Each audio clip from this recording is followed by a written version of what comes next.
A Nicholasville man says it is too little too late a week after a Samsung phone sent him to the hospital. Details involving a young man charged with second-degree manslaughter. A very emotional courtroom today. We'll hear what's next for the case coming up. Scammers advertise free government grants in a ploy to steal your money.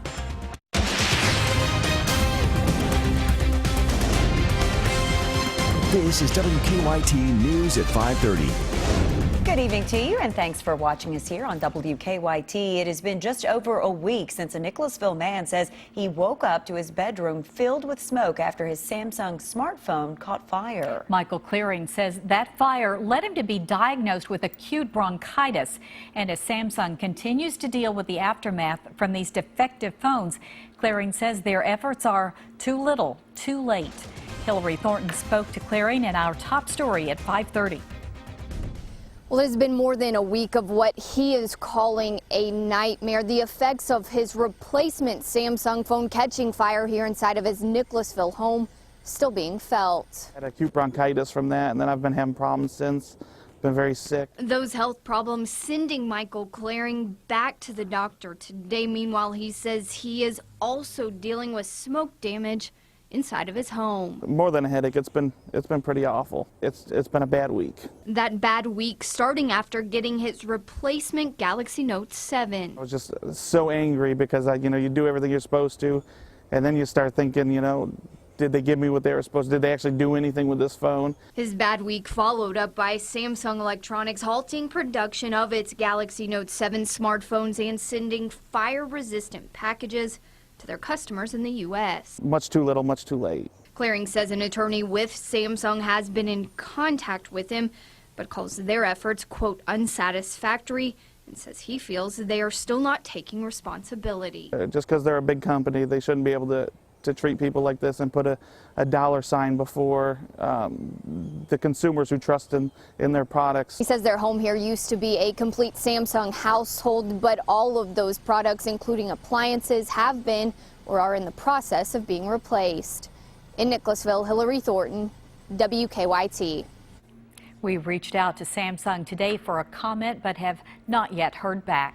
Two Central Kentucky sisters are behind bars after Anderson County police say they lured a man into a vehicle where they robbed and beat him. Police say last month Ashley Beasley, along with her sister Christina Baker Sloan and some others, laid out plans where they lured the victim, an employee at McDonald's, out to a vehicle. Investigators say they then took him to a nearby bank where they beat him and forced him to withdraw money from an ATM. The young man that was victimized had broken arm, some head injuries, and a possible broken rib. He was transported to a hospital that night. In addition to the two sisters, the Anderson County Sheriff says charges have been filed against another woman, and they're expecting to charge two men they also believe to be involved.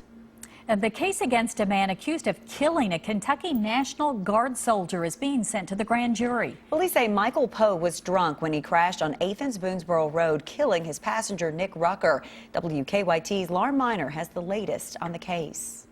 Michael Poe is facing the charge of second-degree manslaughter following a deadly crash that happened back in April. He is being charged with the death of 22-year-old National Guardsman Nick Rucker. Police say Rucker was thrown from the car he was in on Athens-Boonesboro Road. He died at the scene. According to court documents, Poe admitted to police that he was driving the car during the time of the crash. Officers say Poe was driving under the influence at a speed of 120 miles per hour. They also say his blood alcohol level was twice the legal limit. Family members of Rucker sat inside the courtroom today.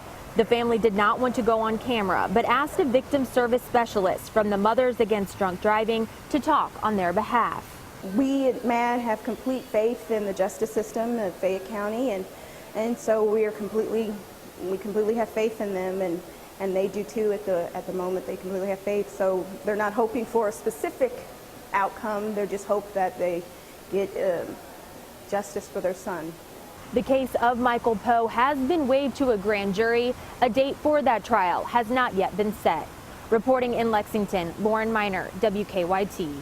Court documents show Poe admitted to drinking a pitcher of beer with some friends prior to that accident.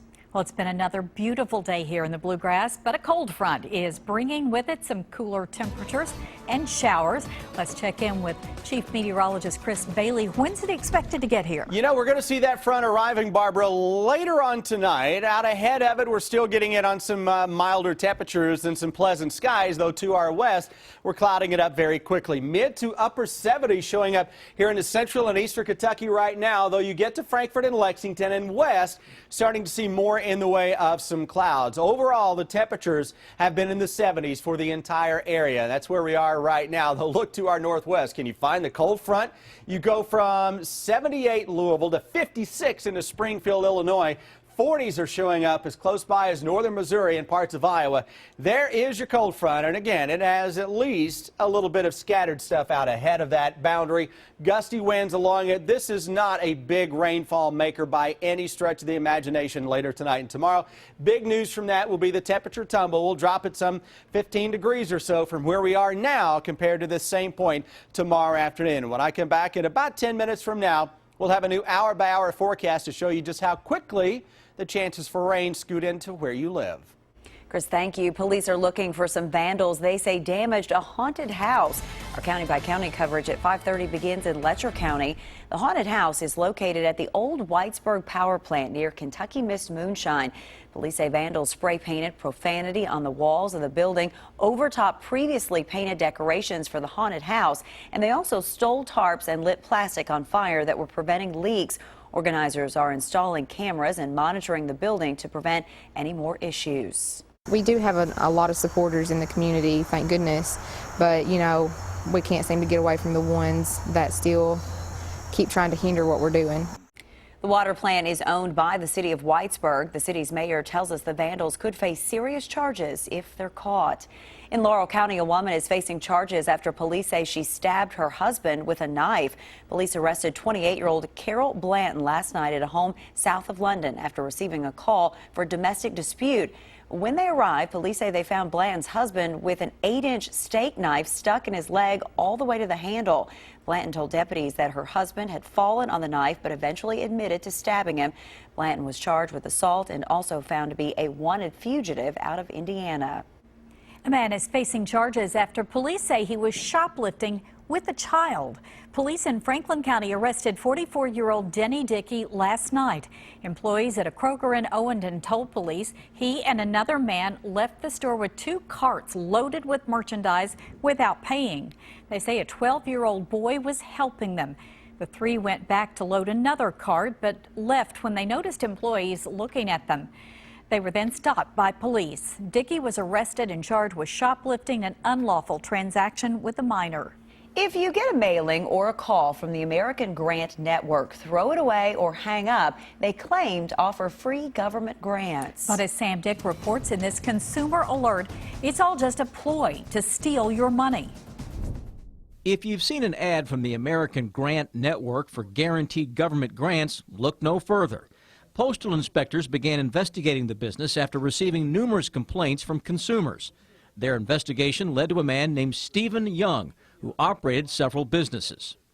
Mr. Young said for anywhere from $19.95 to $24.95 that it was 100% guaranteed that they would receive grants for basically doing minimal work. But when consumers received the book of so-called available grants, they realized the offer was not as advertised. When the individuals got the grant book and they looked at some of the grants, they realized that there were requirements that were needed for them to meet the qualifications of the grants. Despite being guaranteed 100% satisfaction, consumers who asked for refunds received nothing. There were more than 500 formal complaints and $14,000 in losses. Postal inspectors ordered Mr. Young to discontinue operation with a cease and desist order. But consumers should remember to always research any company offering deals that appear to be too good to be true. The thing that customers should remember is nothing in life is free. And postal inspectors also wanted to warn consumers about a new scam. Callers claiming to be with the U.S. government awarding a grant. After confirming your name and mailing address, the caller requests the name of your bank, routing number, and account number in order to withdraw a fake processing fee. Of course, there is no grant. Workers with a Kentucky bourbon distillery have voted to go on strike. That story in just under 6 minutes here on WKYT. I'm Bill Bryant. The Kentucky U.S. Senate race gets louder as time is running out. Also the latest on the contest for the White House. And the Kentucky company is shifting gears. The bottom line is ahead. Keep up with the latest news on WKYT.com. Join the conversation on Twitter and become a part of the WKYT Facebook family. Kentucky's candidates for U.S. Senate are taking to the airwaves. And Donald Trump is hitting back at some of his Republican critics. Bill Bryant has the details in the bottom line. Good evening. We are now inside a month before the general election, and Kentucky's race for the U.S. Senate is getting louder. Republican incumbent Rand Paul is on air with a new ad called Defending America, which talks about his support for increasing defense spending by $190 billion. But Democrat Jim Gray's campaign has quickly criticized the ad and Paul's stands on defense spending in the past. A release from Gray for Kentucky points out that in 2011, shortly after he assumed office, Paul proposed a budget that would have cut defense spending and would have eliminated 4 federal agencies, including education and housing and urban development. Well, the Kentucky Republican Party says a new super PAC ad designed to benefit Gray is being run by a group with ties to a businessman who benefited from moves by the city of Lexington. WFPL Public Radio reports Steve Wilson is a board member of Kentucky Moving Forward, which is running ads that show Donald Trump saying on a presidential debate that Paul shouldn't have even been on the stage. Wilson is also co-founder of 21C Hotels, which got $1 million loan from the Urban County government and a federal loan for $6 million that Lexington's City Council had to sign off on. The Kentucky Republican Party calls the ad buy a well-earned back scratch for Gray. The Gray camp calls that absurd and says Gray is proud to have the historic property restored. On the presidential campaign trail, Hillary Clinton's top advisor says the FBI is investigating Russia's possible role in hacking thousands of personal emails. John Podesta suggesting that Donald Trump's campaign may have been aware of the intrusion in advance. Both Russia and the Trump camp deny the accusations. Meanwhile, Trump is returning to the combative style that helped him win the Republican nomination. He's sharply criticizing Clinton and some fellow Republicans, saying he is tired of non-support from many in the GOP. Kentucky-based Yum Brands is planning to stay in Louisville and keep about 800 corporate employees there. But Yum also plans to cut about 2,100 positions over the next 3 years worldwide and sell off many of its Taco Bell, Pizza Hut, and KFCs to franchisees. Bill Bryant, WKYT. Union workers at Jim Beam's distilleries in Kentucky have voted in favor of a strike as contract negotiations have soured. According to the Kentucky Standard, members voted overwhelmingly Tuesday night in favor of walking off their jobs with the world's largest bourbon producer. A spokesperson with the company says they are committed to resolving the matter quickly. The classic American whiskey brand is owned by Suntory Holdings Limited, a Japanese beverage company. Now, your hour-by-hour forecast with Chief Meteorologist Chris Bailey. Middle of the work week, downhill toward the weekend, and downhill in terms of the temperatures as well. But boy, oh boy, we're kind of on the peak right now, and it is awfully, awfully nice. Live sky cam on top of the station here on Winchester Road. Changes showing up on that western skyline. Another fiery sunset in the making as some high clouds begin to filter on in to central and eastern Kentucky. Unlike yesterday, the clouds that are coming in tonight can produce a little bit of rain. Low and mid 70s to upper 70s, depending on exactly where you are. Shortly after sundown, we'll drop it into the 60s and kind of hold there. And between, let's say, 9 and 11, central western parts of the area, fair game for at least an isolated shower or a thunderstorm. This front, though, has a lot more bark than true bite. There isn't a lot of moisture for this storm system to kind of feed upon, but we are going to get a nice little cool down. And yeah, some folks will get some scattered showers later tonight, early tomorrow morning. Here's that high pressure. It's cold across the plain states. It will moderate just a little bit by the time it gets into the bluegrass states. So let's put this in motion. Let's go through tonight and early tomorrow morning. Front is right on top of eastern Kentucky, and it will have at least a gusty shower or two with it. Cooler, chilly air coming in behind it. Now, tomorrow night, we could see thermometers for some of us make a run toward 40. And just like the past few mornings, outside of this morning, we could see an upper 30 showing up in the northeastern part of the state with that high pressure right on top of the Great Lakes. Brand new hour-by-hour forecast showing an isolated shower west of 75 through 11 or 12 o'clock tonight. Early tomorrow morning, front is on top of central Kentucky, does not have much moisture. All right, so if you're planning on a lot of rain from this, not going to happen. You'll get in on maybe a little ground dampening shower early tomorrow. Clouds are going to be stubborn first half of the day. Just be patient. Into the afternoon, the sun makes an appearance. Clear skies tomorrow evening, allowing temperatures to drop into the mid to the upper 40s by 11 o'clock. How about your Friday? Kicking off the weekend with a pocket or two of some upper 30s northeastern Kentucky, low 40s for the rest of the state. Then the clouds start to thicken back up by 5 o'clock Friday evening.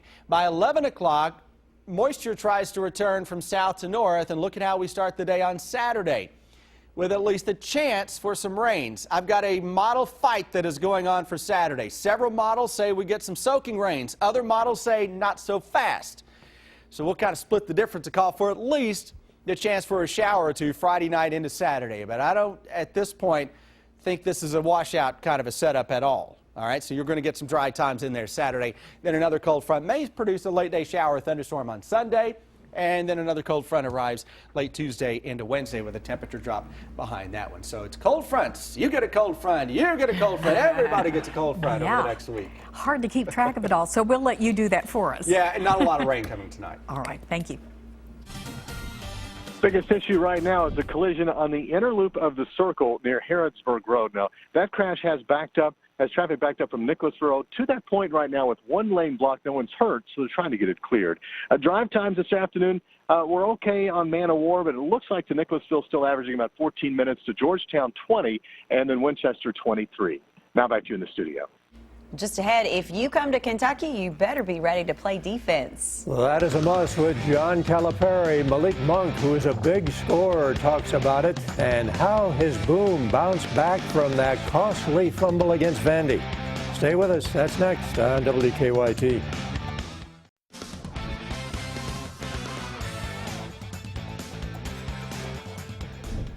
Malik Monk is one of the 5-star players John Calipari has in his incoming recruiting class. Now, Monk is a scorer. Cal would like him to show more consistency just starting out.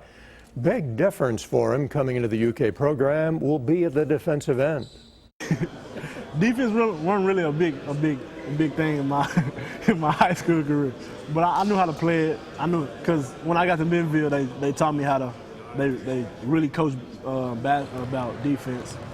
They taught me all the spots and stuff like that. I know where to be. I just gotta want to play defense. And when I got here, everybody else talked about it. Everybody told me about it. So.